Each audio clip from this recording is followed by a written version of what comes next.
There she is.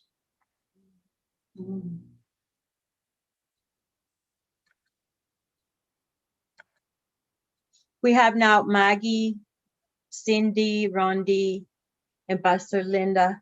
So they're all in. I'm going to go ahead and make you the host right now, Pastor Bill. And I'm going to,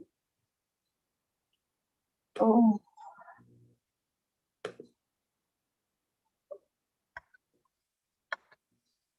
Where's that? Mm-hmm. There you go. Sorry about that. Still says I'm all right. Disabled.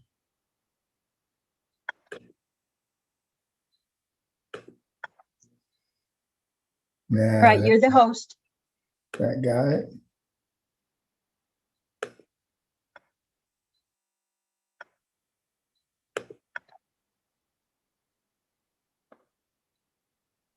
What's going on?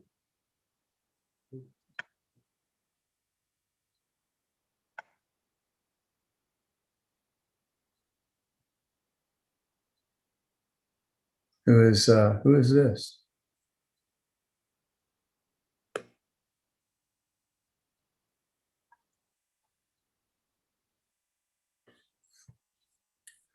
All right, guys, we'll give everybody a couple seconds to cycle in. Waiting on Eric and Sam Silver. I have to turn off our speaker. Hold on. Just everybody's warm. We have to turn off our speaker. What is it?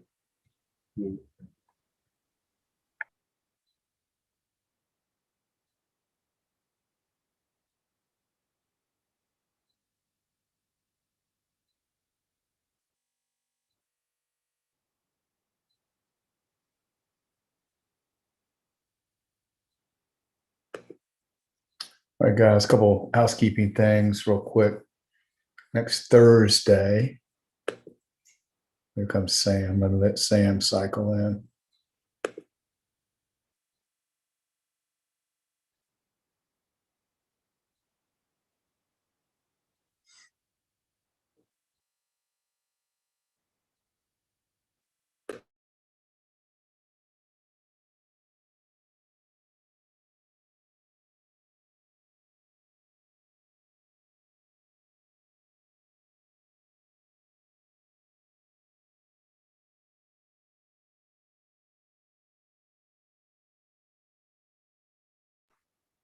Pastor Bill, we need everybody muted because we're getting feedback and I muted myself, so it has to be somebody else. I don't hear a lot of feedback. Hey guys, if you haven't muted yourself, go ahead and do so. I just saw Sam jumping in. Where did he go?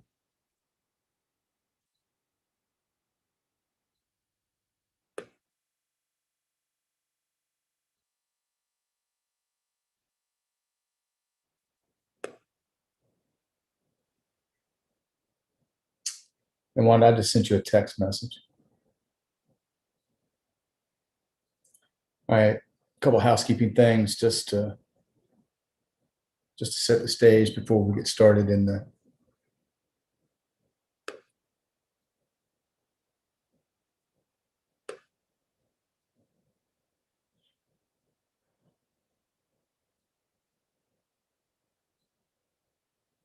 I think that's everybody in.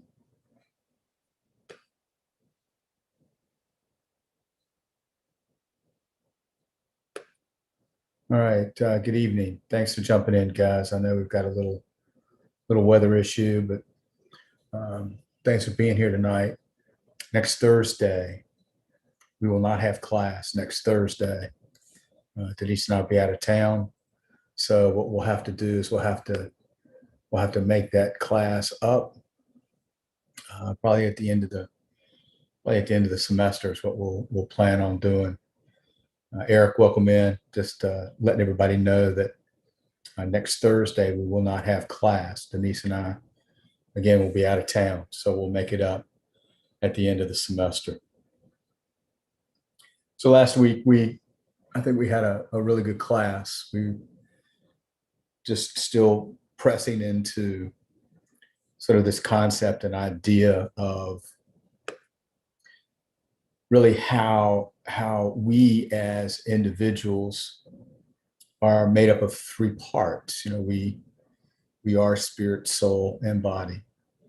And remember, we've been sort of talking about the cross being effective not only to save us, save our soul, save our spirit, but that our bodies have been redeemed as well. And we've really been talking about our outer wrapper, our shell, this thing we call the body, and how we need it and how important it is for us to have our bodies in wholeness so that we can fulfill the call of God and do the things that God is asking us to do. We need our frame, we need our outer wrapper, we need our bodies in order to really look at the commission and understand. He said, go into all the world. And that requires that we have the mobility within our bodies to do that. And so we've focused a little bit on the difference between the body and the flesh and how important it is to understand those differences. And, as you recall, as we've worked through this class on many different levels, we've spent a lot of time talking about the soul and how the soul is put together and the functioning of the soul, our mind, our will, and our emotions, and how important it is for us to have all of that sort of in sync and lined up. And I think this is one of the parts of that discussion that we don't focus on and we leave out, and that's our bodies. And so we've been spending really a lot of time talking about that. Remember, we started, several classes ago. Paul said, hey, you're supposed to exercise. Some exercise is good. And remember, we've also dealt about this whole concept of vanity. And so, we're not talking about the body sort of in this framework of vanity, but we're really talking about our bodies as a tool, as something that we've been given by our Creator, and not only given this body, but it is redeemed as well. And so if our bodies are redeemed, then we should begin to understand and walk in the fullness of what that's all about. So that's kind of where we are, and kind of what we're talking about. So tonight we're going to talk a little bit about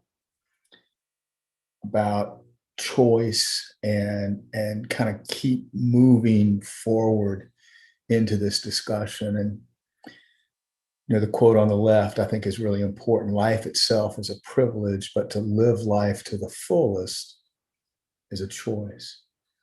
And I think for a lot of believers, a lot of Christians, there is this lesser understanding that we're alive, we're on this earth, but we don't choose to live in fullness. And again, as we've talked for so many years, these things become life choices. It's the difference in sort of the pejorative and the affirmative. It's the difference in the lesser and the greater.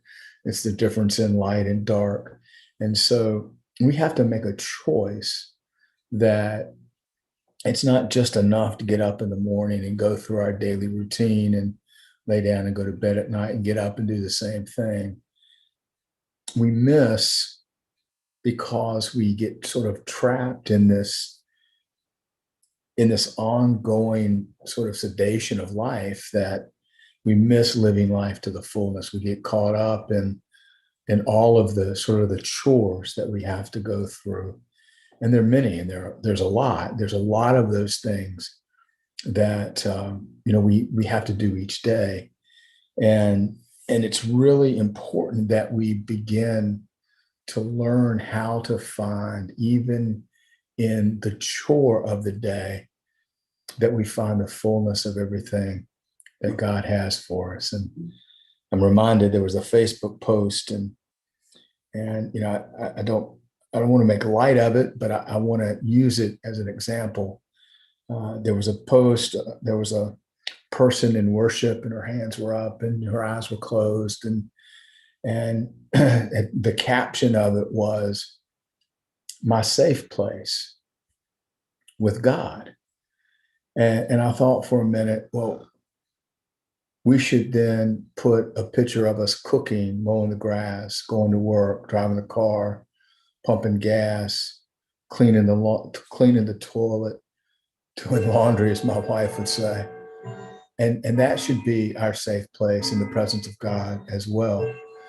And so I think what happens is we waste so much time and energy segmenting our life, and we've got what we do on Sunday morning at 10:30, and that's our safe place, our place with the presence of God. And then we kind of come out of that place and we go about our life, our daily chores, and we don't even think then about all of those things being connected to Him and in His presence.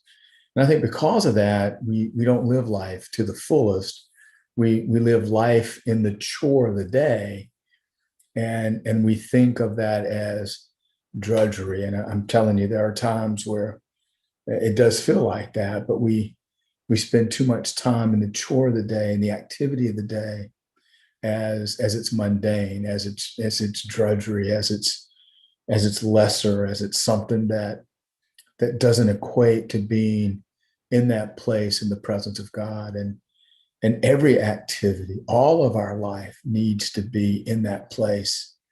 And I think that's where we're robbed is, we miss God being able to speak to us in these things, these life things that we do every day.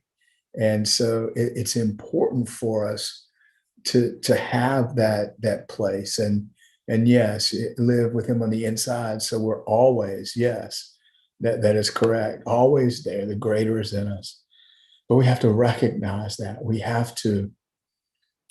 We not only have to recognize it, we have to purpose in our life that our choice is fullness, regardless of what you're doing. And we've shared, Denise can put her hand in water and it's like she's transported into heaven. God speaks to her with her hand, doing the dishes, doing the laundry, in the bathtub.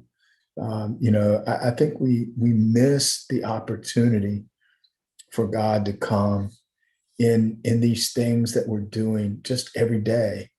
And I want to challenge us tonight. I want to challenge us to not look at what we do, sort of, again, I'll call it the chores of life, what we do every day, as being outside of the fullness of everything that God has for us. And that goes along to say as well that some of the things that we do, our natural nature, things we like, our talents, our gifts, even our job, even the things we like, those are all given to us by God, and if we take the fullness of Psalm 139 and understand it in its greater measure, then everything that we're about, all the things that we like, have been given to us by God for a reason, for a purpose, and it constitutes our makeup, and it constitutes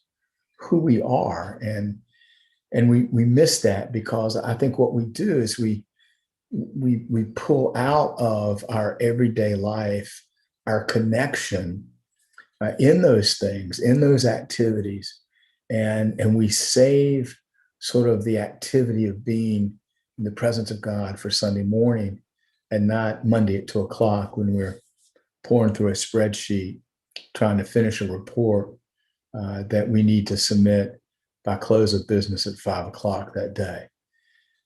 They're all one and the same. Nothing changes, yet our perspective changes. And when our perspective changes, it changes the context of the activity. And so what happens to us is we'll begin to view those activities as outside of the fullness, and we don't relate those activities really to our presence with God in the midst of what we're doing. And so it really is important that we begin to see that, and we begin to understand how that works, or get a fade right in good timing. Yes, get the fade right, Sam. That's right. All of those things become very important to us. So, I think it's just one of those moments where we have to understand that the inward, what is in us, the greater reality, right? The greater reality in the external manifestation in our outer wrapper. Listen, these are not two separate things, but they're one unified process. And for so long, I think what's happened to us, and because we haven't taught this, we tend not to talk about this a lot. We've missed this as part of a unified process within who we are, the constitution of our makeup, that when we pull all of this together, this unified process then works together really to maximize, what we've been calling the fullness of the plurality that dwells within us. And so there's this internal working of the power of the Spirit of God. We know that the greater is in us. But that greater that's within us, the inner working of the power of God, should have an external manifestation in our body, in our outer wrapper. And I think because we've separated these two things and we don't spend time talking about it, we don't understand the power of that internal working in our outer wrapper, in our bodies. Remember, we talked last week about the scripture, we will mount up with wings of eagles and we'll renew our vigor, our strength. And I think that's that combination, that unifying process, that when we understand the power of the presence of God, the hope of glory that's within us, the power of that, and our bodies working together, that's where we begin to see the maximization of the fullness of the plurality dwelling in us. And I think we don't spend enough time contemplating just exactly what that means. The greater in us. Well, who is the greater? What is the greater? And as the fullness of the Godhead dwelt within Jesus, and the greater, who is Jesus, dwells within us, then we need to begin to give some thought to the fact that the fullness of the plurality is within us. And that should really change a lot of the way we think about ourselves, think about our outer wrapper. And it should also change the way we approach sort of the daily activities that we engage in on a daily basis. So the belief then that we can't live in constant union, right? Remember, we've talked about this, Jesus prayed, Father, I pray they're one, even as you and I are one. So that there's this constant union with God that is throughout our daily life. It does appear as odd as boats floating and planes flying, but we don't doubt those, do we? I mean, you look at a an aircraft carrier. I have no idea how much they weigh, but you would look at that, the strength and size of that ship. How can it float? And then you look at an airplane and you scratch your head, and while we understand the physics and the dynamics of flight, we don't doubt it. We see the cruise ship and it floats. We get on an airplane and we go cross country. We don't doubt those things. But then why do we doubt the constant union with God? Why do we doubt these things? Well, because I think we haven't given thought to it, right? We haven't paused and we haven't said, well, what did the cross do? Did the cross redeem everything about us? And if it did, then we've got to then start to understand this concept of this oneness, this constant union with God. And if we begin to contemplate that and understand sort of the actuality of that, then that has got to have a significant impact on a lot of things, on all three parts of us working together, our spirit, soul, and our bodies. And so we need to begin to see how all of this comes together. And as Archbishop William Temple said, we only know what man is when God dwells in him. I mean, that's a powerful quote. And I think we see that, as we see people who this process, this acuity of the truth of constant union, of oneness, of the fullness of the plurality, the outward manifestation of the glory within us. As you begin to see that and ponder it and contemplate it, meditate upon that, bring that into actuality in our life, we begin to see things change in our life. And so I think that becomes really the challenge, is can we get to the point where we believe sort of that second sentence, the belief that we live in constant union. And so that's kind of where we're headed. So Paul puts it this way, really, in Romans 8:13 and 14. It says, in the light of all this, to now continue to live under the sinful influence of the senses. Now, let's stop there. Let's pause for just a second. And, if we go back to the classes that we taught on the soul and how the soul functions and works, and we understand the outer wrapper.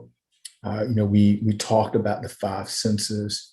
We see, hear, smell, feel, and we know that in those five senses, that the external stimulus of the world around us comes at our outer wrapper, right? Our bodies and our flesh.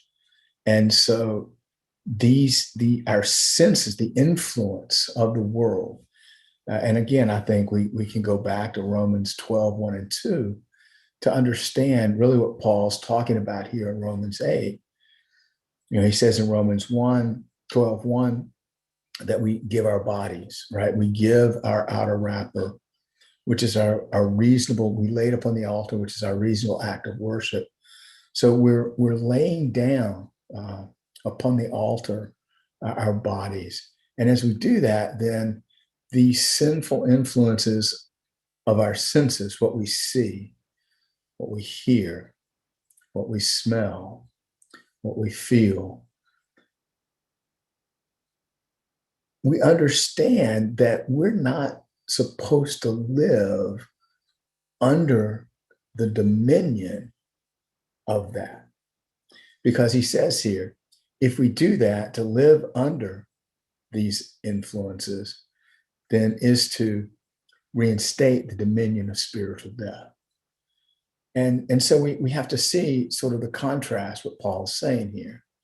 He's saying, look, if we continue to live with the external nature, the world around us, impacting our senses to the point that it controls our actions, our decisions, our thoughts, then basically he's saying that you reinstate the dominion of spiritual death. Now, we understand that if that's the case, then we go back to the question we've been asking all along. Well, what did the cross do? Did the cross work? And Paul is saying here that yes, that's correct.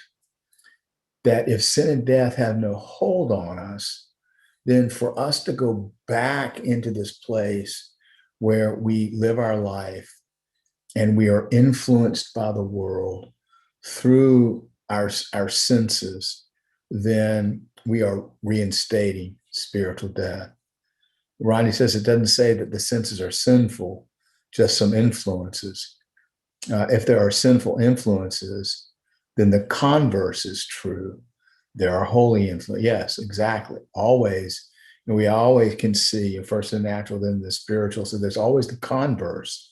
That's correct. And then another great comment, we need to change the world as opposed to the world changing us. That's correct.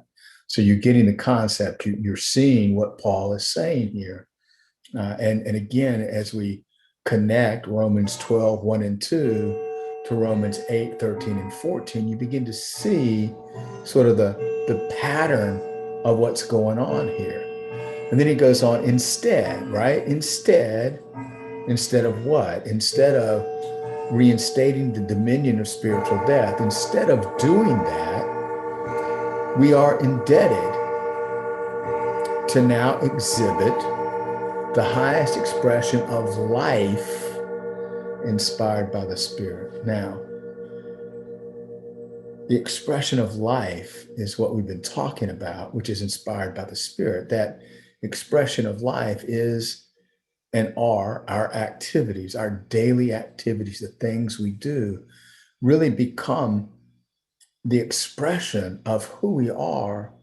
And it's the highest expression when everything we do is inspired by the Spirit, not by the sinful influences of the senses. And so Paul here is drawing a real bright line, as Paul does quite frequently in the way he writes. And so it's important for us to see how he's setting this up, that look, we understand that we are in this world, but not of it. We understand that Romans 12:2 says, don't be conformed to the things of this world. We understand that we have this outer wrapper. We understand we have a soul, our mind, our will, and our emotions. We understand we have these senses. We can go back and look at the narrative and understand that it was the sinful nature of the senses that brought Adam and woman into a place of sin. It was pleasing to the eye. It was tasteful. So we can go back and see sort of the choice of sin was really influenced by what they saw. It was pleasing to the eye, and it tastes really good. And so that's why we always talk about, we like the fruit of the behavior. It tastes good.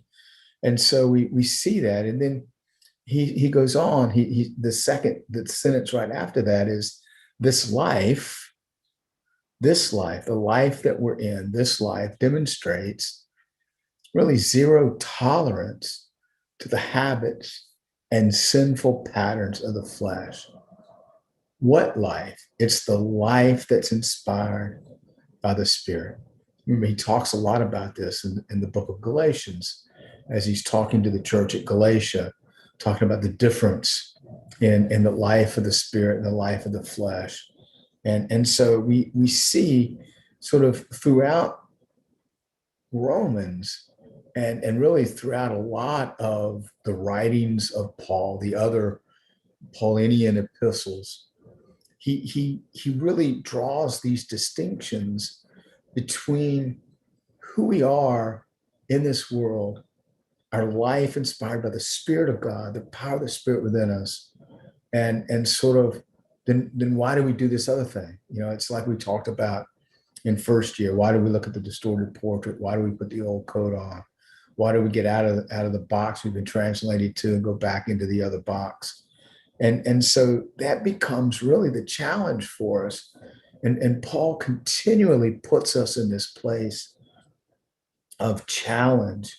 And the challenge is, can we embrace the fact that we are three parts, one person, led of the Spirit, and that we don't allow the external nature of the world around us to influence our thoughts, our decisions, our actions, and influence us so emotionally that it leads us into the sins of the flesh, the things of the flesh that we know that aren't good. And so the last sentence I think is really important to this concept. And he says, the original life of the Father revealed in his Son, the original life. Well, where does that thought come from? That was the original life of Adam, that life that God designed Adam to live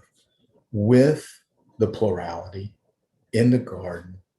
And so we see that what Paul is doing here is he's connecting that original design, that original concept of life, and that he now revealed it in his Son. And then he says, is the life. The Spirit now does what? Conducts in us. I mean, what a powerful sentence. So going backwards, the life that's conducted within us was revealed in Jesus, and it was the original context of life that God had for Adam. All of that comes to us through the power of redemption and the power of the cross. It resets and reconnects us back to that original concept that God had for man to live on this earth, connected with the plurality at all times. I mean, this is a powerful two verses in Romans 8, and especially that last sentence, because when we look at that last sentence and we go back and we begin to ponder, we begin to think about what Paul is saying to us here. He's saying to us, in essence, look, Jesus came so that God could reveal in him his original intent for life on the earth. And oh, now, by the way, because of the cross and because of the power of the Spirit now that dwells within us, that same life, that same concept of life that he intended for Adam, that he revealed in Jesus, now the Spirit conducts in us. I mean, that to me is powerful. And we don't connect these things and look at these things like life, the original life. I mean, look how many times life is in here. And as we begin to see that, these are the things that we miss when we try to take Romans 8, 13, and 14 and only ascribe that to what we do on Sunday mornings. Yes, but there's so much more in these verses if we could embrace them and understand that this is the way we're to live our life Monday through Saturday as well, not just for 2 or 3 hours on Sunday morning where we're caught up in this glorious expression of worship where we understand, man, that's my place, my quiet place, my secret place, my safe place, whatever you want to call that. Paul is saying in the last sentence of 14, this life can be yours now. I demonstrated it in Jesus. Jesus came to show you how to live the life I intended for Adam. And now, because of the power of redemption and the infilling and indwelling of the Spirit of God, he now conducts that same life, that original life in us on this earth. So,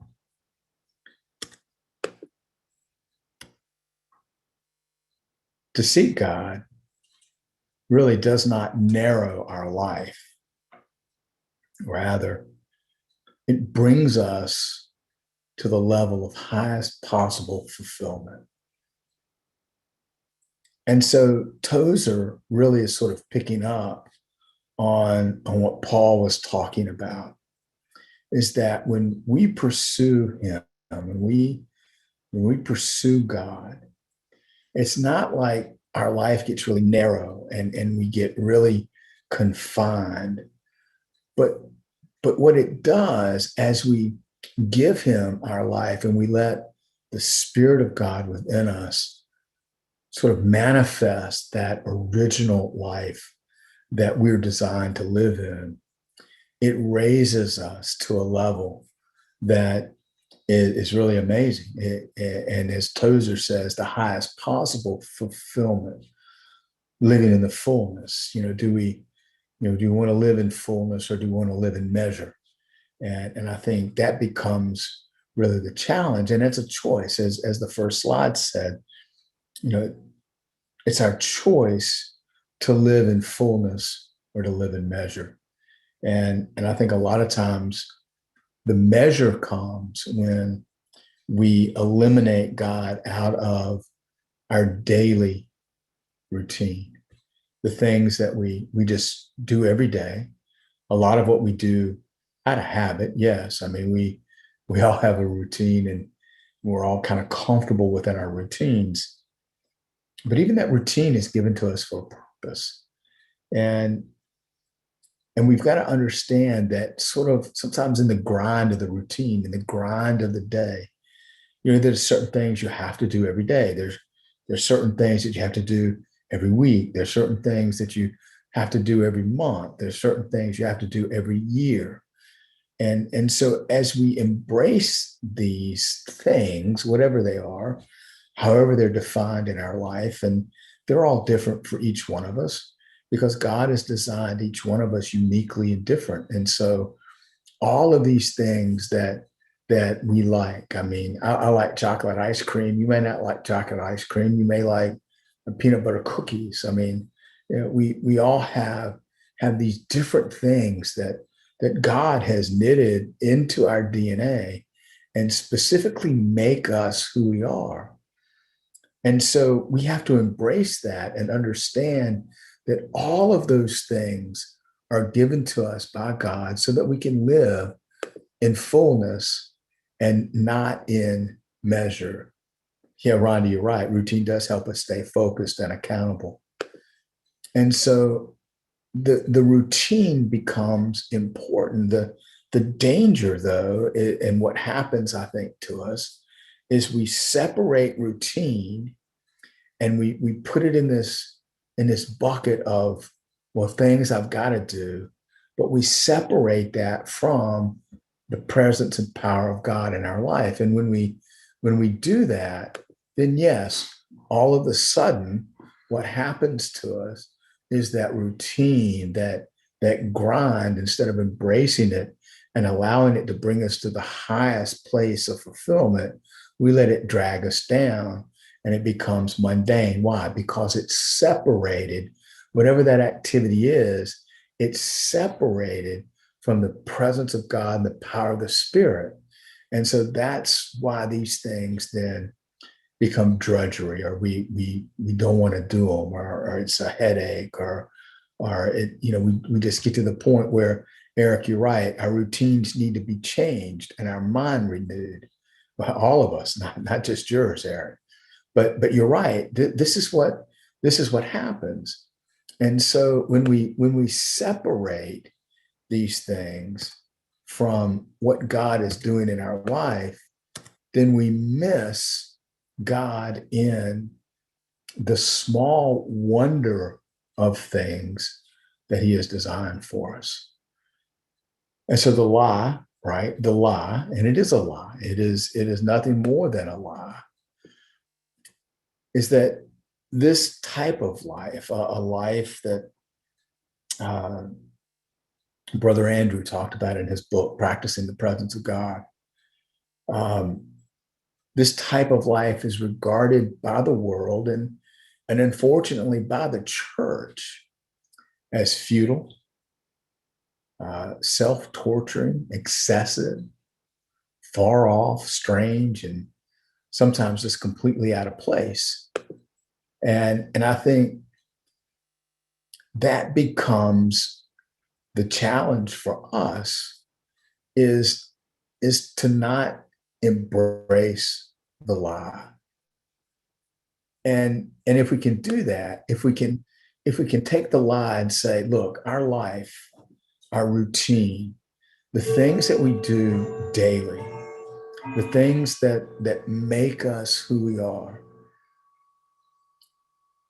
aren't outside of how God designed us, then we can disregard the lie. The lie then doesn't seem out of place when we start to talk about, the things that we do and finding God in mowing the grass or folding t-shirts or my wife's favorite, folding towels. I think, bless her heart, she washes towels every other day, if not every day, I think sometimes.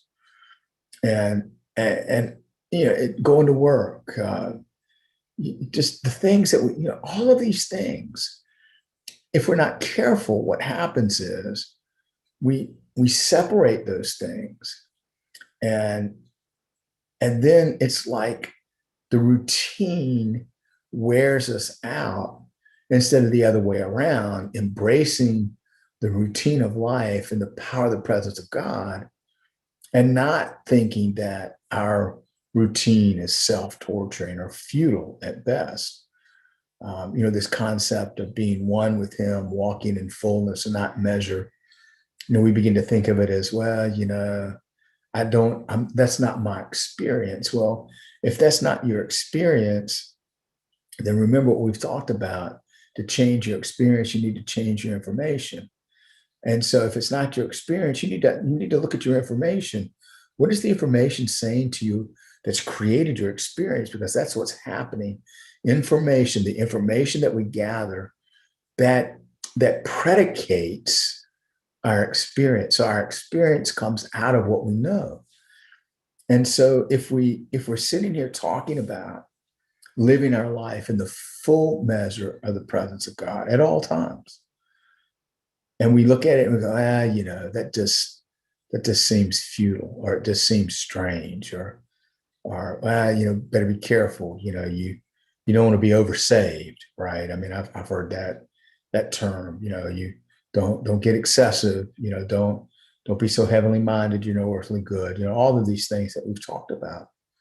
And so what happens is our life then becomes strange. I mean, if you are really pursuing him and you've embraced this concept that when I go out on Saturday and I'm working in the flower beds and I'm weeding and I'm laying mulch down and I'm mowing and I'm fertilizing and even raking leaves. I got to get better at raking leaves. These things that we do, the activities of our life, aren't separate from the presence of God. Then all of a sudden your life will look out of place because you're not of this world. And so when that begins to happen, it looks strange to the world. The world will look at it and they will go, wow, you really take this thing a little too seriously. But yeah, I mean, that's the point. Yeah. Right, Sam, turn that around. Yeah, Todd White turns that around. I agree that we're so heavenly minded that we are earthly good. I agree with that statement 100%. And that's what I'm talking about is that in our activities, in our daily activities, in the things that we do, that we become so heavenly minded about those that we, as Paul says, we work as unto God, not unto man. So the truth. So what is the truth? Listen, uh, our Father is not opposed to our natural life, to the naturalness of who we are, but He really favors it. As you talked about, a little bit last week. I mean, look at the very natural life of Jesus. I mean, he was born just like you and me. He had parents just like us. He went through a process himself. Remember, we talked about that. He learned, he grew in wisdom, he grew in favor. He learned a trade. He was a carpenter. So his dad taught him a trade. He worked with his hands. Um, Yet we also talked about the fact that at 12, he understood uh, what his role on this earth was to be. And yet he went back with his parents and continued in the process of maturity. And so God is not opposed to the things we do in the natural. He's not opposed to you mowing the grass. He's not opposed to you going to work. He's not opposed to you doing dishes or vacuuming the floor or or going on vacation for that matter. He doesn't oppose any of that. And so we've got to flip the narrative and begin to realize that our Father has given us sort of this incredible world around us to enjoy. And yet we walk around in such a way, uh, sourpuss, ate the persimmon, woe is me, down in the dumps, burned out, beat down, frazzled around the edges, and I could just keep going on and on and on. And the reason that happens, I think, the large part of that is the fact that all of these activities that we're talking about, we have separated them from what God has given us to do on this earth. So, of course, the adversary has a tactic, and that tactic really is to mislead us to believe we aren't, I love this word, spiritual, right? If we enjoy life. So, Sam and I can't go to the ball game and enjoy a hot dog and talk about baseball or football or have a discussion about something outside of having to always talk about something spiritual, right? I remember years ago, the church we were in, we had a couple in the church that, she just could not have fun. They couldn't just, hey, can we just sit down and just enjoy each other? Can we just talk about life? Can we talk about our kids? Can we talk about, the race on Sunday? Can we talk about cooking? Can we just fix a good meal and have wonderful banana pudding at the end of it? It's like they couldn't enjoy anything unless they were always talking about the kingdom of God or religion, or more religion. It was religion, not the kingdom. Yeah, thank you. As Denise said, it was religion and not the kingdom. And Because they were religious about religion. that's well said, honey. They were religious about religion. And because of that, they just couldn't have a good time. And so I think that's what happens. And look, man, I love getting together with people. And if we're going to talk about the kingdom, man, let's do. But we don't have to do that every time. We don't have to talk about that in essence I want to talk about something different sometimes. And it's okay to do that. It's not. Yes, South Carolina football, of course. Thank you, Rondi. Indeed, um, we can do that. I mean, Dave, I love talking to Dylan about baseball. And I don't think there's anything less spiritual embracing him where he is and something that he is interested in. I think that's as spiritual, maybe more spiritual at times, because it connects at a level within our soul. And that's, I think, what we're missing is we're missing that connection in our soul with one another. And we have very superficial relationships, and our relationships are built around religion and not built around life and fellowshipping life together.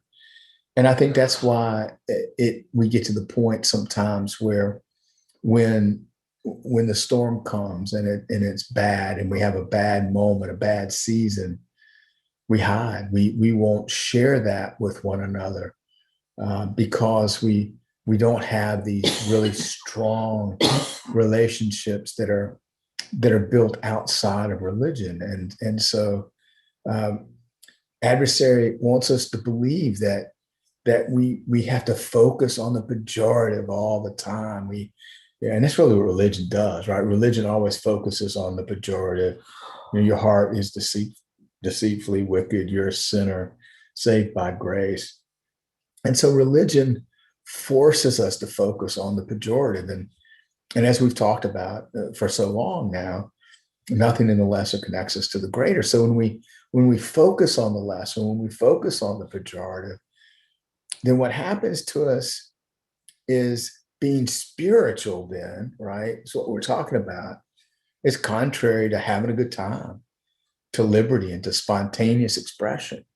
Just running into you in a situation where, hey, we're out and I bump into you at Walmart, and just, the spontaneous expression of life together. Hey, let's go grab a cup of coffee. Let's sit down and chat. Let's connect. Everything has got to be around a church meeting or an event. There's not just this spontaneity of picking up the phone and saying, "Hey, Sam, I'm traveling to Roanoke on the way back. I'll be back in Rocky Mount around 11:30. Hey, let's grab some lunch. Let's just have just this spontaneous event called life together, so that we can enjoy each other." And I think what happens is when we do that more, then the expression of the kingdom, the expression of what we do on Sunday, becomes richer. It becomes more expressive. It becomes more real, because we've had this natural connection within our soul of life outside of religion, outside of a church meeting.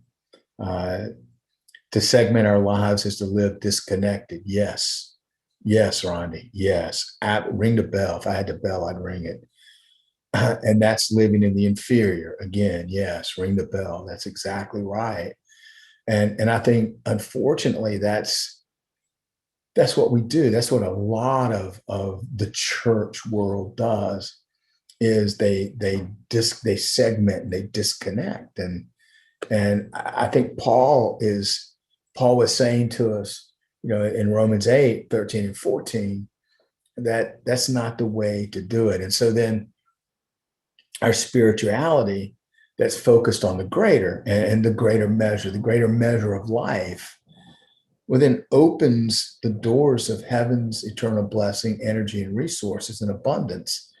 And so we have to see that as we put all of this together, right? This understanding of spirit, soul, body, as we understand this original life, we go back to the last sentence in Romans 8:14, and and looking at the life that Jesus lived, that we are now able to reconnect, because Jesus came to demonstrate how Adam was living in the original life, and through the cross and through the power of redemption, we now get to live that same life here now on the earth. And so I think that is really, really, really important to us.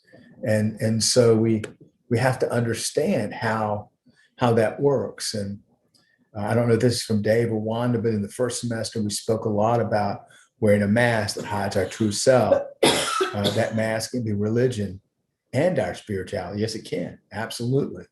That can happen. And so, that's why we talk about, being real and being transparent. And, if the day sucked, it sucked. Say it sucked. If the day was great, then it was great. And we need to be able to rally around both expressions of life and have enough confidence and enough transparency and enough relationship. And Terry, you're right. Without intimacy and connection, there is no reproduction of life. There is no multiplication. And that becomes really, really, really important, because if we're going to reproduce, right? I mean, that is in essence really what apostolic ministry is about. It's about replication. It's about reproducing. Then the intimacy of that relationship is what produces that type of replication. And it's like we've talked about. Paul said so many times, come follow me as I follow Christ. There's a following. Jesus came and said, hey, come follow me. And so I think Terry, you're right. There has to be, within this connection, this intimacy and transparency of relationship. Yes, with God. I mean, we get that, but it's got to be horizontal too. It's got to be with us. We have to have that same deep soul connection, because I'm telling you, without that type of connection, that deep soul connection, when it hits the fan, that's when people leave, when people get hurt. That's where we run. That's where we hide.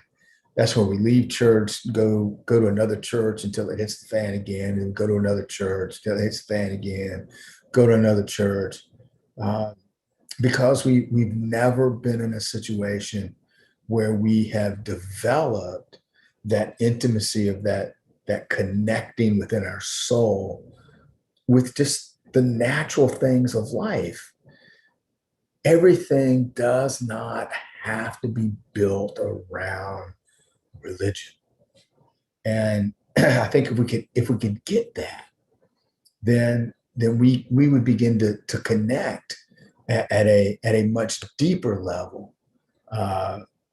And I think as we did that, as we would get to that place, then we would find that, hey, when it gets tough, man, we can come together. We don't fragment. We don't separate.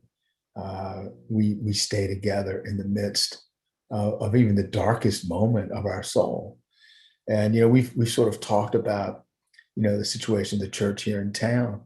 Here we have a body of believers that's going through really a dark moment of the collective soul of the body within that church. And without having really strong, intimate connections, soul connections within the body of Christ, then that's where church splits come. That's where churches fall apart. That's where people become shipwrecked. That's where there's no opportunity for reconciliation, forgiveness, and all of these things that we talk about in sort of an apostolic community that become so important to us. They're lost when we don't have sort of the intimacy of that connection, and that's too bad, because it really then leads to a lot of defeat, a lot of the lesser, a lot of things that that cause us to lose our way and to lose our passion. So a dead leaf, right, can't remain where a new bud is springing. I mean, we see that every spring. We look at our trees, we look at our bushes, and they go through sort of the leafing process, obviously in the fall, and then there's always those sort of a dead leafy something that's still there, and then in the spring, when the new bud begins to come, the dead can't remain within the budding site of the bush or the tree. So the analogy, though, then, nor can worldliness remain where the blessings of the Spirit are abundantly flowing. And so, the concept then is, how do we not do these things? How do we not get into this position where, we're allowing our senses to reinstate the dominion of sin and death in our life, even as we read in the narrative that we've been set free from the law of sin and death. Well, you do that by allowing the overflowing abundance of the Spirit. Remember, go back to Romans 8, last sentence in verse 14. When this happens, our heart and our life are filled with abundant blessings. And it's the abundance, it's the goodness of God, the abundance of God, the delight that he has in us, that when we take all of this together and we lay it down upon the altars, Paul says again in Romans 12:1, we lay our bodies down upon the altar, which is worship. And he loves that more than any religious function that we could give him. Then all of this stuff comes together, and there's the richness and the abundance of blessing. And when that begins to happen, when we begin to live in fullness and not measure, when we begin to surrender totally and give everything to him, not holding anything back, then the dead, the worldliness, the dead, it can't remain. And so again, the challenge here, I think, is if there are areas in our life that aren't producing life, that are dead, that just don't contain any of the fullness of God in it, then when the blessing comes, as you begin to give yourself more and more to that, then you're going to see those things fall away. They're going to have to, because they can't remain. So nothing in itself is unspiritual, right? For all things rest upon the spirit realm. And so there again, there's another lie that I think we believe, is that going to the race on Sunday is unspiritual, and yet all of these things put together really become part of who we are. And when we can see these things that we think that we've allowed the world to tell us, the church to tell us, religion to tell us are unspiritual, then we miss really, I think, what God wants to do in our life. And in the fullness of everything that we've got, I mean, I think that becomes, I think, such a loss to us, is that we lose the full measure of everything that he wants in sometimes the routine of life, or in the enjoyment of things that are what we would conceive that are outside of the church. And we've allowed those concepts and that thinking to rob us. And so we live in measure, not in fullness. And I think that really is what we're after, is eliminating living in measure and living in fullness. So Paul in Titus 1:15, I think this is really important. The truth proves everything to be pure. But to those who are contaminated with unbelief in their minds and conscience, everything seems to be equally stained with impurity. I mean, this is, again, very powerful scripture that Paul has. Paul writing to Titus, who was an apostle. He was an elder, an apostle that Paul had put in place. And he's telling Titus, look, you got to understand, truth proves everything to be pure. And I think we don't allow that to happen. And so what we do is, because our minds and our conscience are contaminated with unbelief, then because of that, we separate these things, and the things that aren't church related, we see stained with impurity. And again, it's like a previous comment where we segment our life, and as we do that, then all of these things that aren't related to a church activity, then we somehow gravitate into this place where we see it as stained with impurity, and that's not what Paul is telling Timothy here. There's a great question. What is your opinion as to why the intimacy, connection, and discipline that was shared by Jesus and disciples just didn't get reproduced well to this day? Eric's great question. I think the reason, again, is, in my opinion, because we haven't focused on it.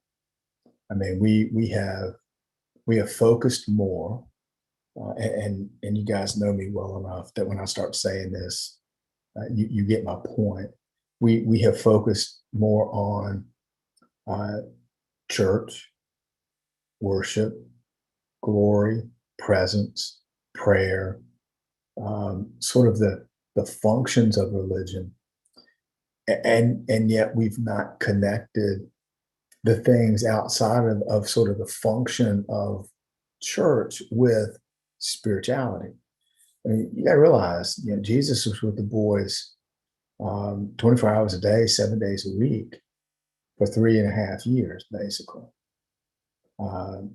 And there was a lot that happened. And so we've talked about this, Eric, quite a bit, that discipleship, it requires an investment of time. It's messy at times. It's not easy. And so we've tended to move away from sort of this intimate connection through discipleship. And we've tried to cram everything into a meeting on Sunday morning. And we want to get everything that we can in that one meeting, instead of in the everyday moments of discipleship that happen, during the week.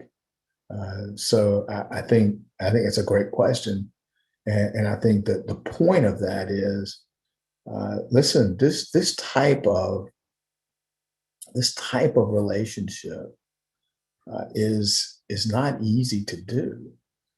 It requires a lot of effort and a lot of work, and it's sometimes easier just to run in on Sunday morning and do your hallelujahs and hug a couple people, and then you run to your car and you leave. And if we've allowed all of our connection to be just limited to that 3 hours on Sunday morning, then we're not going to have that connection or that intimacy of discipleship. And so it takes time, it takes effort, it takes work. It's not easy. And I'll say it again, and sometimes it is messy.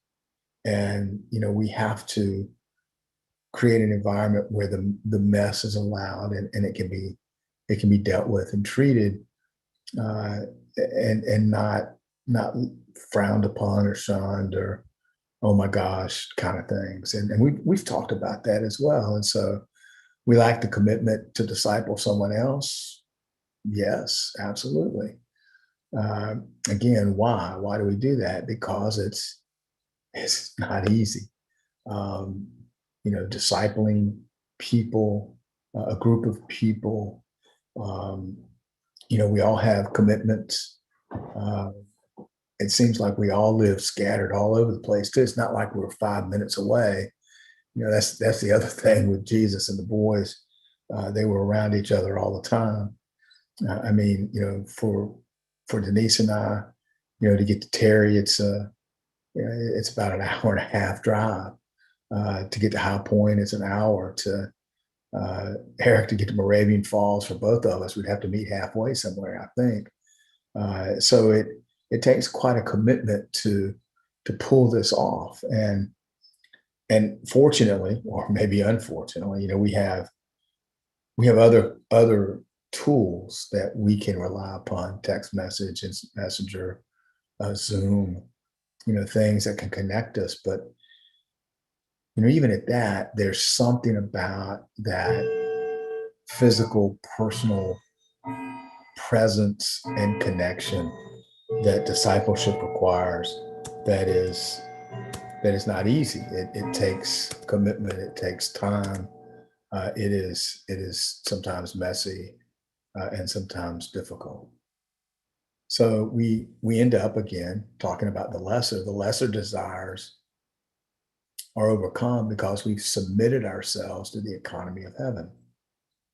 And that's really the only way any of this works, is to see the economy of heaven as greater than anything this world can offer. And then to step into a situation where you begin to understand that that's the only way any of this works, is to submit yourself to the economy of heaven. So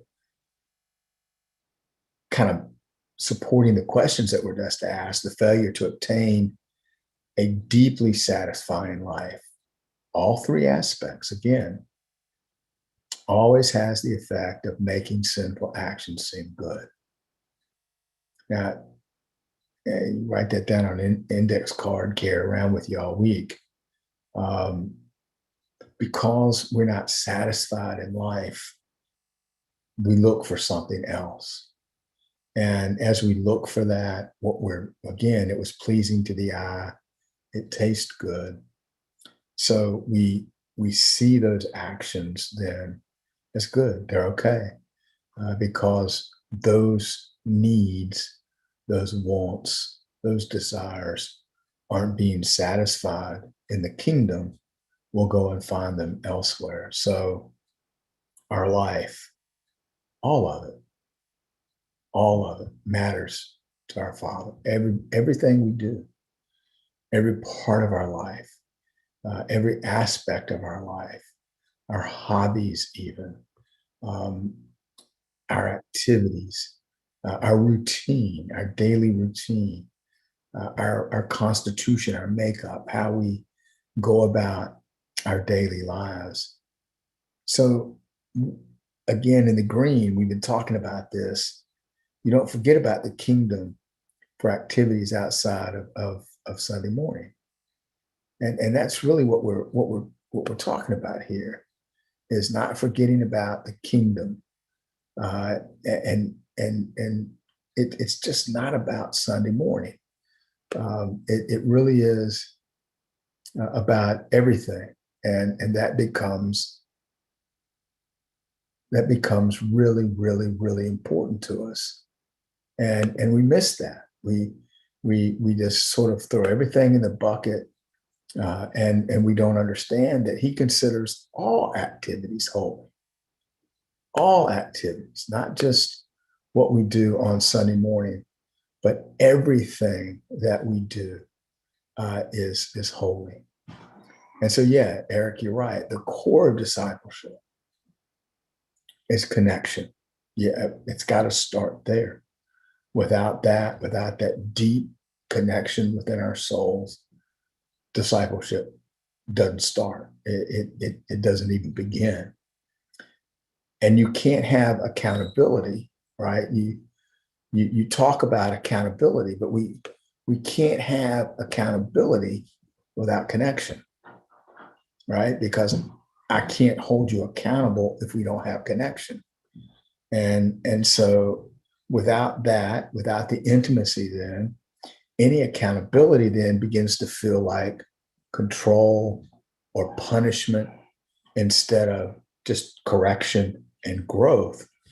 And so, yes, you're right. We have missed it. And I think we've missed it because we don't focus on it. We don't talk about it. Um, Again, I think that the church as a whole has gotten wrapped up in entertainment, in music, in worship, and none of that is bad. None of it is wrong. Um, but if that's it, if that's all there is, then yeah, I mean it's really it's superficial. And then when we talk about wanting to make people accountable to something, because there's no connection, it's you can't do it. It doesn't work. And so that is the tragedy of this age. Eric, you're right. That's what we're talking about, is the fact that without this understanding, what we have done is we have turned church into a platform for entertainment, a platform for ministry, and we've missed the fact that all ministry really is to bring growth and maturity, right? I mean, what does Ephesians 4:11 say about the ascension gifts? The apostle, prophet, pastor, teacher, evangelist were given to the church to equip the body for ministry. And we kind of stop there. Again, we have this really bad habit of stopping there. And we stop because we go on to read, 4:11, 12, 13, and 14. And one of the things that we miss about the ascension gifts being given to the body were to bring the body into maturity, into fullness, and away from measure. And Eric, I'll even go as far as to say, even in the church, we don't understand. The writer of the book of Hebrews said, "Look, let's move away from these first principles." We still dwell on water baptism and salvation, and sort of we focus there instead of focusing on what the writer of the book of Hebrews says. Those things are milk. Let us go on to the meat, and a lot of what he discusses, or the writer discusses in Hebrews, is the fact that the meat of the kingdom then is really about maturity. It's about bringing people, discipling people, bringing them into maturity, bringing them out of measure, and bringing them into fullness. That really becomes important. Yeah, see that he's good. Yeah, Terry, exactly. He tastes better than the fruit. Yes. Um, but we don't know that unless we are pressing into that, right? We give voice to it. We teach it. We bring acuity to it. That really becomes so important, and we don't do that. And again, I love glory. I love worship. I love presence. All of these things, but there just has got to be, this thing about connection that we miss, and so it really becomes important. So the environment of connection really is clouded in religion, and so I think that's true, Cindy. I think that's a true statement, and accountability then in close discipleship into a controlling relationship and hierarchy, yes, which is not what you see in Jesus with the disciples. So it's really interesting. So yes, a taste of the freedom of a new day. We forget to bring the freedom and redemption into connection. Yes, then we're injured and we leave in that way. Yes, absolutely. That happens so many times in so many different churches, where going back to Eric's first point, really about connection, accountability. Without connection, there can be no accountability. Without accountability, there's no discipleship, and so we've missed this soul connection, this deep resonating connection of life. And because of that, and the other factors of discipleship that make it difficult, it's discipleship in and of itself is difficult. So he desires really to simply hang out with us as we engage in the everyday activities that comprise the whole of our life, everything in our life. I love the picnics in the summer. We gather, we eat hamburgers and hot dogs, and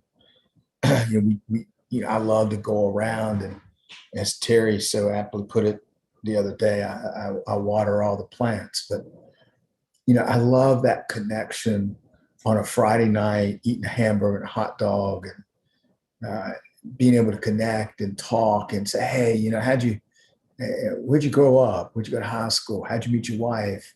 Tell me about your kids. Tell me about your job. And connecting at such a different level than just what we can do on just Sunday morning.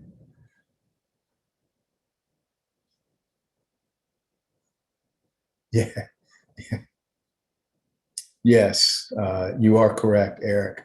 We have to bring this age to a close, but it's got to be redeemed in the ecclesia. Yes, I mean it starts within the house, and here's Sam's invitation. Everybody, 6:30 tomorrow night at New Day Martinsville. I agree. I think that's how this starts.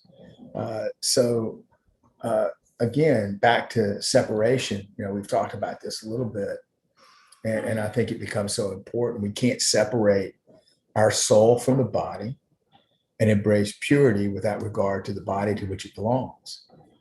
And so, we're kind of back to this concept of thinking that we have, as we talked about a couple of weeks ago, we have so just disregarded our outer wrapper, and everything has become quote unquote super spiritual, religious, and we give no regard to just hanging out with one another, just the spontaneity of life, the activities of life that are around us all the time.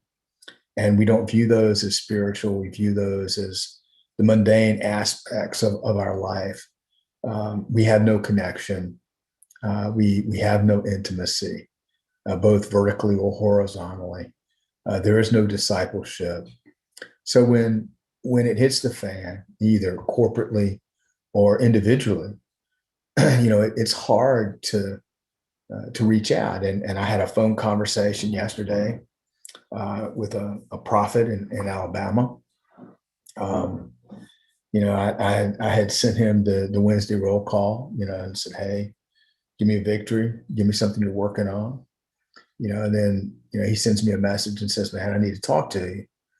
And, without connecting, it's hard to answer the question, what is a failure of the week? And, first of all, you gotta believe that when I say what my failure of the week is, it's not going to be gossiped about, or I'm not going to be laughed at, or there's two demerits, and I have to take two steps back, and I have to wait till next week before I come back into the camp, those kind of things. And so Eric, kind of going back to some of your previous comments about connection, and Terry, your comments about intimacy, Cindy, even your comments, about So this whole aspect of connecting, without that happening, then everything then gravitates toward religion. And we know what happens when the spirit of religion comes, and it doesn't work. And without connection, I was telling this individual Monday on the phone. He asked me. He shared a dark place in his soul. He said, "Here's what I'm struggling with." And I just, as I normally do, I said, "Good." And yeah, he just kind of said, "Good." I said, "Absolutely." I said, "You got to understand, the narrative tells us that the first step to our breakthrough, the first step to our healing, the first step to our victory is being able to confess one to another our faults, our sins, our struggles, our challenges."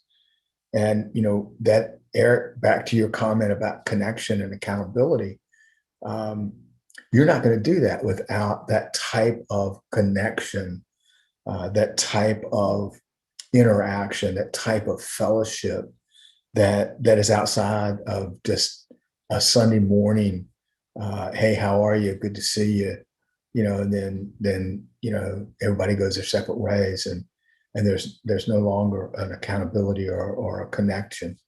And so to bring that type of discipleship, to bring that type of environment, it really requires a lot of effort and a lot of connecting. And so that's how it works. I mean, you can't build that type of environment where people are comfortable bringing those things out and saying, "I got this issue," and then being able to walk people through it and say, "Hey, look, I get your struggle. The struggle's real. Don't minimize the struggle. Don't try to push it away. Don't try to super spiritualize it. Sometimes the struggle is the struggle. It's real. It impacts us. And without discipleship and connection and accountability and intimacy and all these things we've been talking about, we don't have an environment where that can happen. And because we don't have an environment where that can happen, then we hide, we suppress, we leave, we get offended, or 30 years from now, we're talking about the same struggle in our soul. To overcome, you got to overcome something. To have breakthrough, you got to have something to break through. To become free, there's got to be a shackle. We don't like to talk about that stuff because it takes away from the glory and it takes away from the worship. And look, I love all of that stuff, but we've got to create an environment where we can then come into those places of worship and intimacy with Him with our hearts pure and clean hands.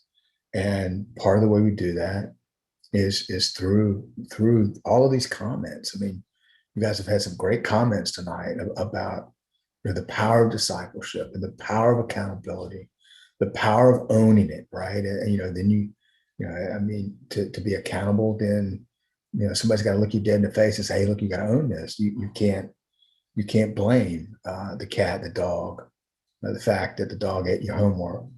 All of these things, you've got to own what you did. You didn't fall into anything. You chose it. And so those become really keys to creating this environment where we understand what it means to really then walk in the fullness of everything that He has for us. And so, going back to Solomon, Ecclesiastes, chapter 7, 16 and 18. Now listen to this. And sort of in the context of everything we've been talking about, listen to what Solomon says in these two verses. "So Don't knock yourself out being good. Don't go overboard being wise. Believe me, you won't get anything out of it. But don't press your luck being bad either. Don't be reckless. Why die needlessly? It's best to stay in touch with both sides of an issue. Now, here's this last sentence is the underpinning of those first couple of sentences. A person who fears God deals responsibly with all of reality, not just a piece of it. And I think again we've missed this. We've missed sort of this. We either get we knock ourselves out, being trying to be good, right? Well, look, you can't be good. You have to be full of the Spirit of God in order for any of this to work. It's not about your works. It's not about you doing anything apart from the power of the Spirit of God within you and Holy Spirit directing you. Again, we've talked about this thousands of times. It's not the how, it's the why. And so that's just kind of what Solomon is talking about here. He's talking about not the how. The first sentence is all about the how. And he tells you, he says, look, the how is not going to do much for you. But listen, let's not go the other way either. It's like Paul said, all things are available to me, but what profits me? And then Solomon kind of wraps it all up with, look, deal responsibly with all of reality. I mean, we've got to take responsibility. And Eric, again, going back to accountability, and Terry, yes, the 17, John 17, I pray that they be as one. This means relationally, horizontally, as well as vertically. Yes, because what? Jesus was relational, horizontal, and vertical. And so if we go back to Romans 8, that last part, that last sentence in 14, that's exactly right, Terry. That's what Paul is talking about. And so we see that the union of our spirituality with the fullness, and again, I write it down on a piece of paper. The question is, do you want to walk in measure or do you want to walk in fullness? And so the union of spirituality with the fullness of our human life finds its deepest ground in the identification of the person with their body. Listen, Jesus Christ came as what? Emmanuel, God with us. He came to demonstrate to us in a human body who God was. And not only that, he came and demonstrated the original life God intended for Adam.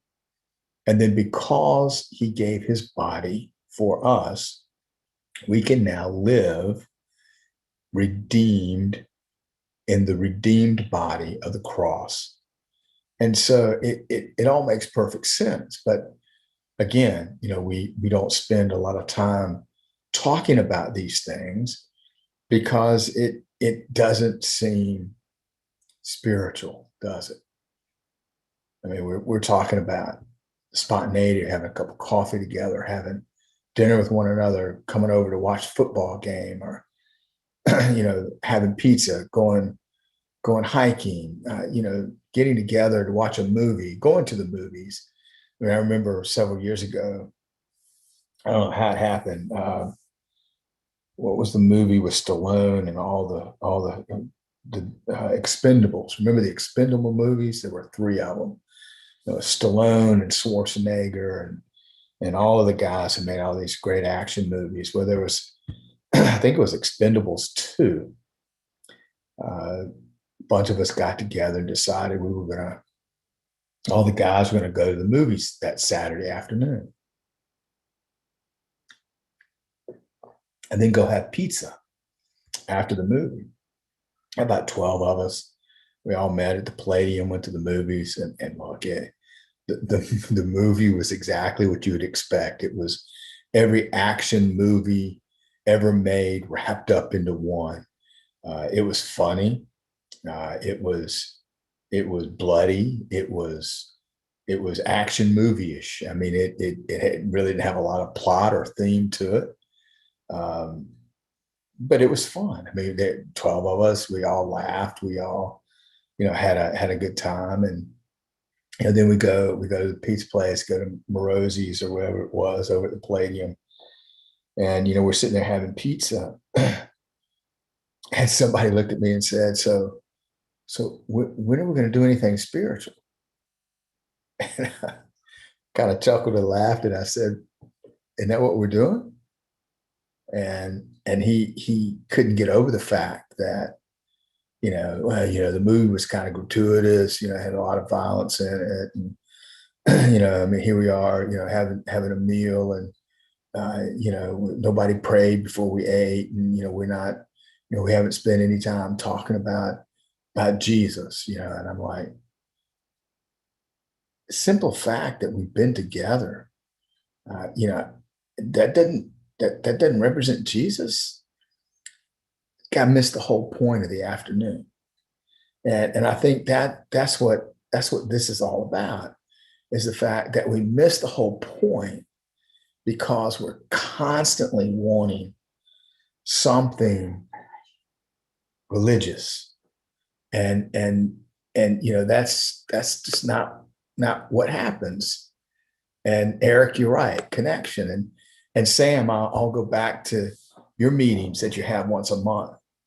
I gotta say, look, I enjoy the teaching, at sometimes, but man, I gotta tell you that the moments of connection, of the meal, of sitting down, talking with people, I mean, where that meeting has such benefit, it's just in the pure fellowship of that evening, of sitting there with a piece of pizza or lasagna or whatever the meal is, and connecting.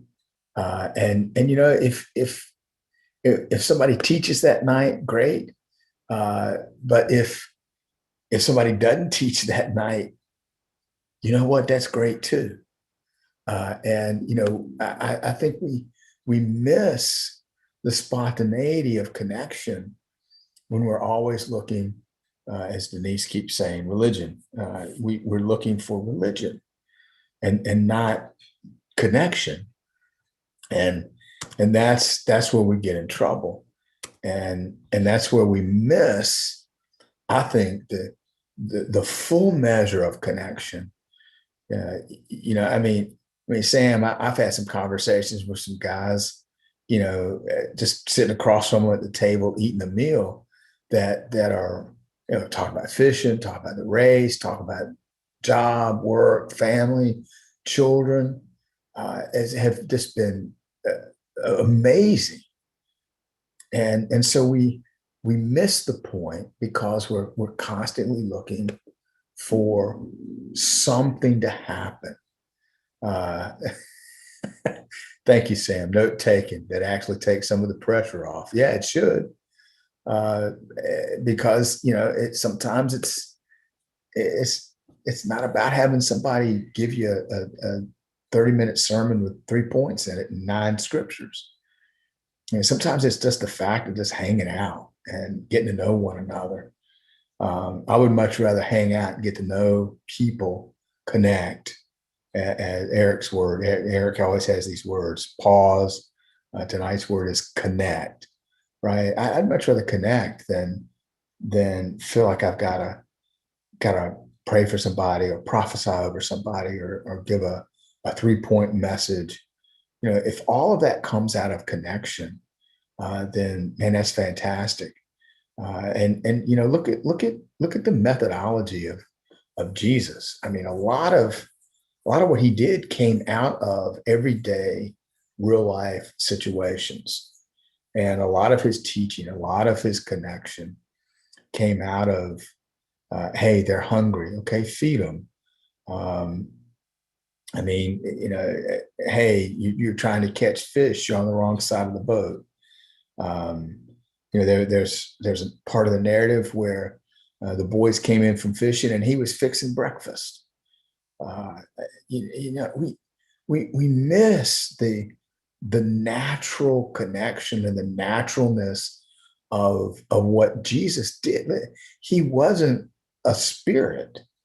He was a man, and he connected with these guys in a manner that was real and transparent. And we got to find that. And so spirituality wrongly understood or pursued, uh, quite frankly, is a major source of human misery and rebellion. It's religion. And we've talked so much about the spirit of religion, spirit of Antichrist, and what all of those things do. And so when there is religion, there's no connection. If there's religion and discipleship, it leads to misery and rebellion. It just comes to a point where there's got to be the realness of connection. Without it, then it's nothing more than a religious exercise. And so the function of our soul, right? Our thinking, the way we think, the way we make decisions, our actions. Listen, they're all dependent upon our bodies, are they not? Without our outer wrapper, then none of this other stuff makes sense. And when you read the Gospels, when you read Matthew, Mark, Luke, and John, you begin to get a sense of the natural nature of who Jesus was. I mean, he was a real dude. He walked, he slept, he washed feet, he cooked breakfast, he did teach, he did heal the sick, he did he did all, but all of that came out of relationship. It didn't come out of religious activity.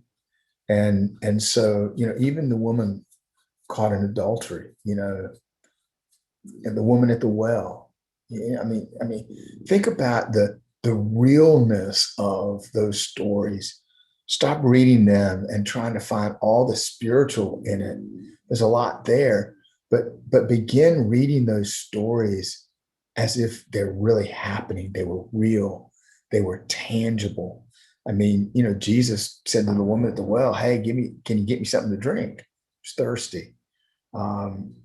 The boys had gone off to get something to eat. He was hungry.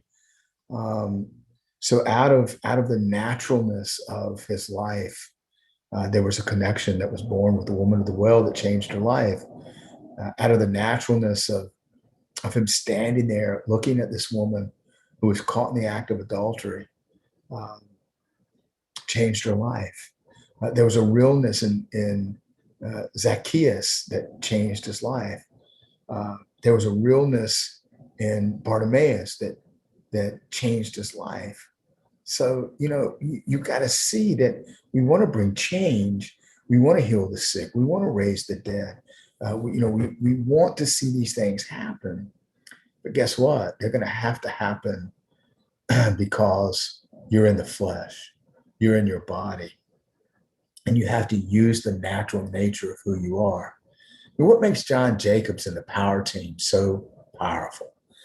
I remember the first time I saw them, it was First Assembly of God in Winston-Salem. And these guys come out, I can't remember how many of them, 6, 8 of them. They're all 6'4", 6'6", 260. They're built like Mack trucks. I remember the guy coming down the aisle carrying the refrigerator on his back. And I'll never forget the closing message where John Jacobs broke those baseball bats. And I was just thinking about the power of that message in the reality of their strength, of their natural nature was incredible, very powerful. And so what we've got to begin to see is that we're not not a disembodied spirit. And because of that, it's necessary for us then to make our bodies, right, our outer wrapper, through spiritual disciplines, still very important, our primary focus of effort really in this ongoing process of redemption. And it is, it's an ongoing process. It continues to go on. But Paul did say, hey, I ran the race, I finished. So I truly believe that there is an endpoint, that there is, in this process, we do cross the bridge. We do run the race. We do win. We do. And I don't believe it's at death either, because last time I checked, Paul said that he was still alive. He hadn't died yet. He wasn't speaking from heaven when he said, I've run my race. I've completed the course. So this ongoing process of redemption, really, it takes discipleship. It takes connection. It takes intimacy. All these things we've been talking about all night. It really becomes very important, because this last sentence, in the fullness of redemption, then even our embodied human personality is accepted and made truly whole. So look, you don't have to be melancholy. You don't have to be, all of these Minnesota multi-personality test things. You don't have to be any of those things that detract from fullness. And I think that's what we do.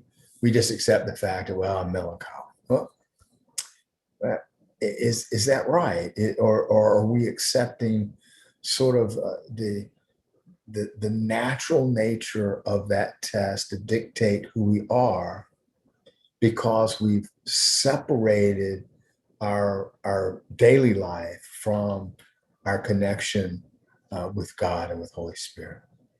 So I don't believe you have to be any of those things, that you can truly be in the full measure of everything that Christ has intended for us to have. And we don't have to live in how the world dictates we should live. So again, Paul in Romans, our faith in Jesus. Now, that those first four words have a lot to it, especially based on everything we've been talking about tonight. Because our faith in Jesus as the Son of Man, right? I mean, that's really what it boils down to. Because that faith can't transfer God's righteousness to us in our bodies, in our flesh, unless our faith and belief that in Jesus and his body and his flesh did it, right? And so Paul is saying to us, look, you got to believe that he can transfer God's righteousness to us, and then he declares us flawless in his eyes. And I love this last sentence here. This means we can now enjoy true and lasting peace with God. All because of what our Lord Jesus, the Anointed One, has done for us. Well, what did he do? Through the cross, right? Through him living as a man in a body, physically on the earth, and being found without sin. And as we saw in Romans 8, go all the way back to 8, last sentence in 14, that he modeled the life that God designed, so that now through the Spirit we live that same life. And this is how this works.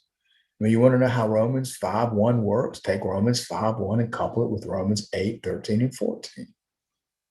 You want peace? Well, here's how you get it. So this Romans 5:1 is where this battle ends. And this is the end all. This is the battle. This is where peace is lost. This is where the wheels come off, is we continue to believe that there's a battle going on between our flesh and our spirit. Romans 5:1 says it ends, lasting peace. There's no conflict in peace. Through the power of redemption, we surrender to the life-giving wholeness of peace. We'll end with this tonight. Peace, in the Greek, one. Terry, you had that in your comment just a little while ago. One. Peace of mind, rest, quietness. I like this in the Hebraic sense. It really means healthy welfare. And we've been talking a lot about that. Mount up wings of eagles. He renews our vigor. The word peace comes from the root word area, which means to join.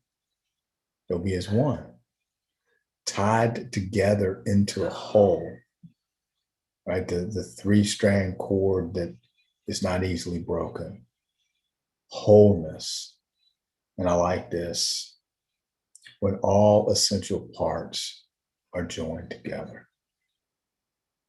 And this is in essence what we're after. And this is what I think Jesus spent the majority of his time teaching the boys while on the earth, was this concept right here. And if we can get this through this process of discipleship, then we'll begin to see and understand really what life in fullness, not in measure, can be for us. So with that, I'll stop and I'll ask the ubiquitous question. One word for tonight. What is your word? Just you can unmute yourself and just let it go. Terry, go. Unified. Unified. I love it. Connection. Excuse me? This is Tia, but connection. Hey, Tia, connection. Thank you. Sam? It's always hard to do one word, Pastor Bill. Hey, that's why I make you focus on one word, my friend. I mean, for me, it's just always enlightenment. If I can boil it down to every class I've been in, enlightenment. Rondi. Entwined. Oh, I like that. Maggie.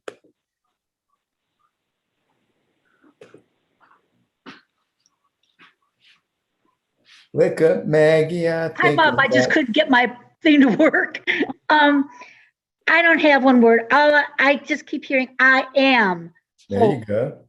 We'll hyphenate it, make it one word. I am holy. There you go. I like it. Huh? Eric. The word is connection. Connection. Cindy.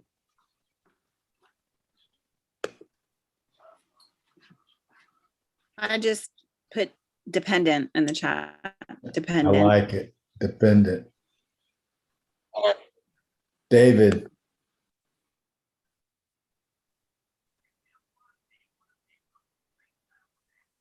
David. Wanda.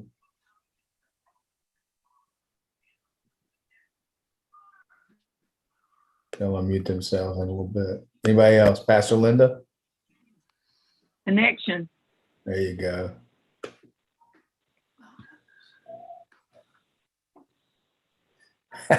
Yeah, come on. Yeah, I like the way Eric does this. Eric gives us a one word and then in chat he says, however, I'd like to add.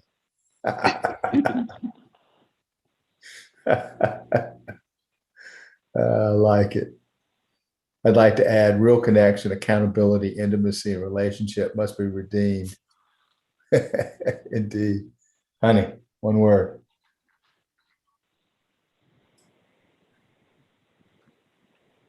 Do one word. Well, do as many words as you need, sweetheart.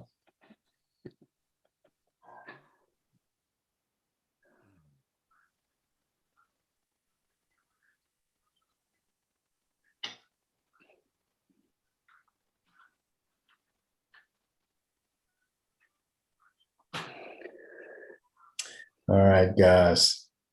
Don't forget, next week, no class. Denise and I'll be out of town. So we'll tack that on to the end of the semester. So you get a week without me, or Denise. Probably need her I'll more. see you. I'll see you Sunday. Yeah, everybody will see me Sunday. That's correct. Most of you will see me Sunday. Yes. See us Sunday as well. We'll be there. Thank you for tonight. It's a good class. I think we made a lot of progress, and we're going to continue in this vein for a little bit as we keep moving forward. So for those of you at New Day High Point, I'll see you Sunday. And Sam, at this point, I'm going to try to make it to the men's meeting on Friday. So I'll see you there. Tia, you need to come by and hug Denise. She misses you, and I can't see you Friday night at the men's meeting, but we'll see. All right, guys. Love y'all. Be good. Love you We too. love you Love you, too. man.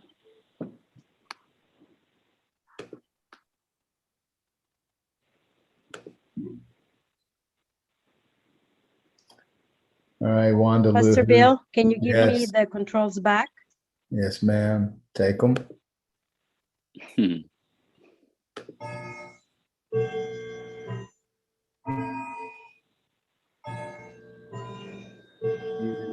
E-man, what you doing? But we don't know what he's saying because you turn off your. Hanging out, man. Having a good Where are time. you? Are you Now I'm home? on to get off. Are you at home? Yeah. Yeah, I'm at the house. Gotcha. Yeah. Yeah. All right, guys. See everybody Sunday. Bill Purdue. I'm jumping out. All right. We'll see you Sunday. All right, man. He Bye. has to give it back. I can't do it. What do I need to I'll do, reclaim Wanda? host. There, you got it. You're the host now. Let me turn up. Oh, I am. Am I the host or not?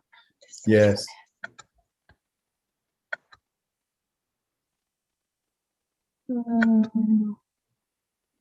You copy. Can you give me,